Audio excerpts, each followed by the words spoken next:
Hello everyone, it's Lisa again, and I am coming back to finish up the basics of the stenciling techniques.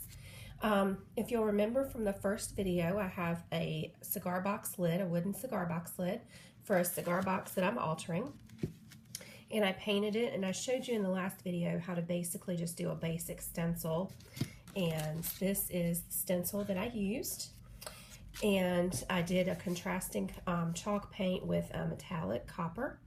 And so what I'm going to show you to do now is, once this is dry, how to line your stencil up so you can continue on to finish the entire piece when one stencil is not big enough to do it all in one round of stenciling.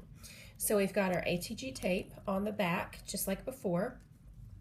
So I'm going to line up the pattern and just line it up the best you can.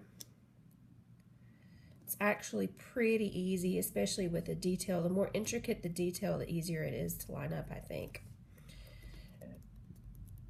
So here we go, and we're going to pat it down again. So we're going to have to do this a couple more times, but at least going through this amount of work, you've got exact pattern matches. You don't have to worry about measurements being off by 1/8 of an inch, and because there's nothing worse than putting in the work that it takes to stencil something and then mess it up because you didn't line things up correctly. So we have our paint again, and we've got our little bouncing sponge, and so I'm going to even out I'm going to load the brush. I'm going to even out the paint till it's about like this, where there's an even coat. And so we're just going to pounce just like we did before.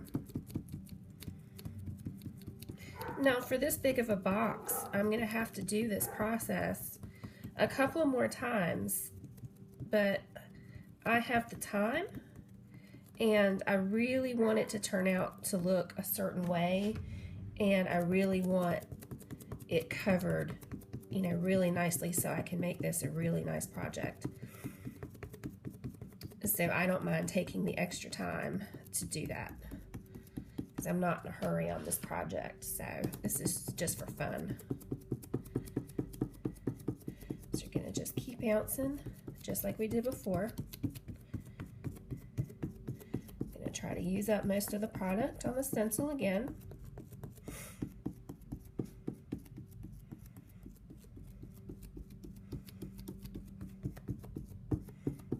Okay, there we go. We're all loaded up. All of our stencils are in. So we're going to take the stencil off now.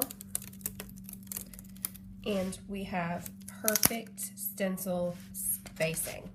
And so once this set dries, then I'll continue on around, and I'll continue the bottom, and I'll continue to do this project with you and show you some progress videos as we move along. Thanks so much for watching.